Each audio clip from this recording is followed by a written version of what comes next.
The Yakima OutPost HD doesn't just make your truck look cool, it allows you to do a lot more stuff. The OutPost HD, I think, is one of the ultimate things you want to put on your truck if you're wanting to go overlanding somewhere.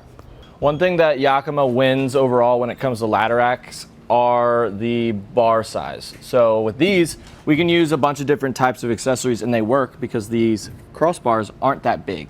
The Thule options, sometimes those bars get a little too big, so your wraparound or your clamp on accessories don't really want to work. But any type of wraparound accessory like this with the steel bands that are coated in rubber will work. And then over here with our tent, the clamp on style also works. Any of the other type of wraparounds most likely are going to work. And if you do have a T-slot accessory, you can use the slot up top. And the cool thing about this is we don't have to remove the cap to do so. Compared to some other ladder racks, this one, it's perfect. The Outpost is nice and low, so it's really easy for me to get my bikes up there. It's only gonna sit about 13 inches off the top of the rails of your truck.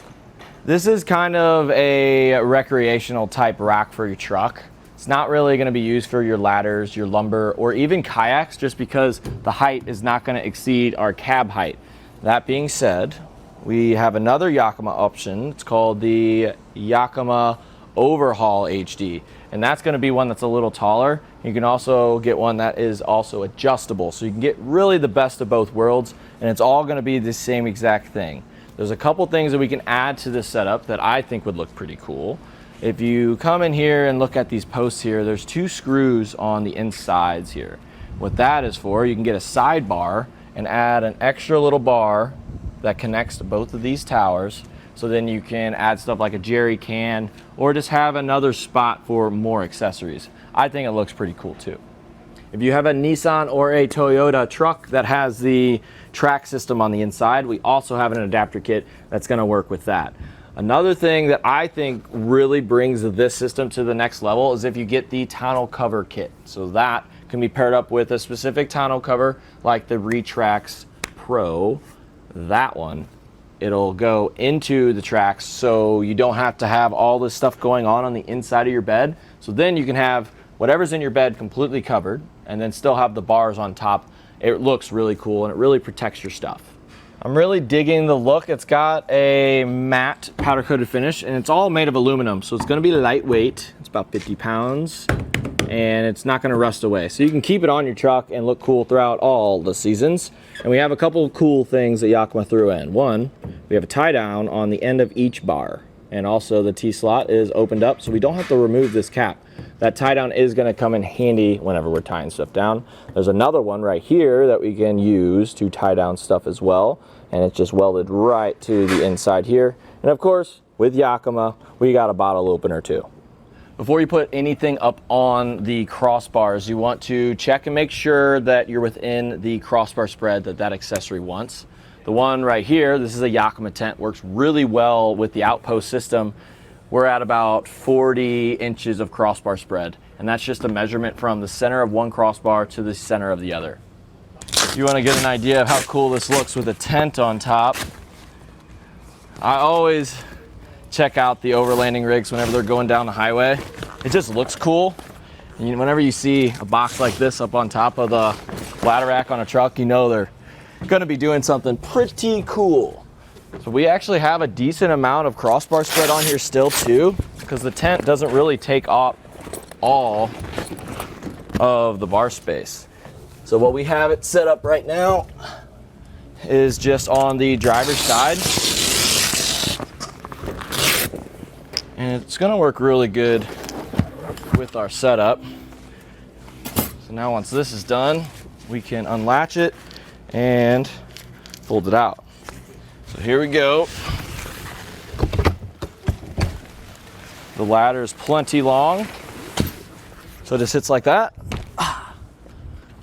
This is perfect. So this is how cool it can look, especially if you are overlanding. But this is the time where we talk about the capacity. If you are going off-road, the capacity of the whole entire system is going to be 300 pounds in motion. And then when we're just on the normal road, not off-road, it's going to be 500 pounds. All you need is a truck bed to install this. It didn't take me a whole lot of time. Once you have it all set up, it's pretty simple. So if you follow along in the video, we're gonna show you exactly how we did it. First thing, lay out all the parts, make sure everything's there. We're gonna have 2 towers for one side and then 2 for the other side, and then the part that connects to your bars. But this is just the base. What you're gonna need is some crossbars. For your compact trucks, you're gonna go with the 60. These aren't gonna fit on your larger size trucks. And then we have the 68, which is gonna work on all your trucks. And then the 78 if you want a lot of bar space. Let's take our base. What we're gonna do is take these little square pieces and they're gonna go into this little slot. There's gonna be one on this slot and one on this slot, just like that. And then we can take our big bolts and go through there. Plate this up like this. And then we can take our little foot here and screw it in. The goal here is to go underneath our rails. If you do have a drop-in liner, you might have to trim it a little bit for this to fit. But if you have a spray-in liner or a bare bed like this, it's gonna work. And we'll do the same thing on this side. What I like to do is screw it down until it'll kind of stay in place and it's nice and snug. Then we'll come back through here with our big tool right here and tighten these up. We want to make sure that this is nice and sucked up to this little edge right here, which it is, so we can tighten these up.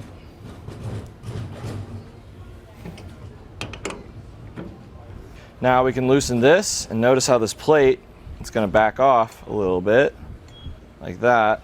So then we can take one of our little towers right here.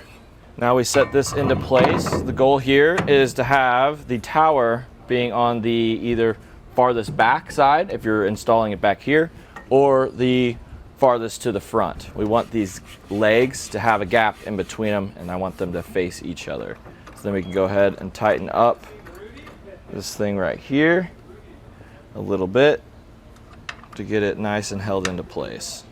You should have a pretty solid unit at this point, so give it a good shake. Make sure it's nice and tight, because now that we put this on here, we can't access those bigger bolts we tightened up earlier.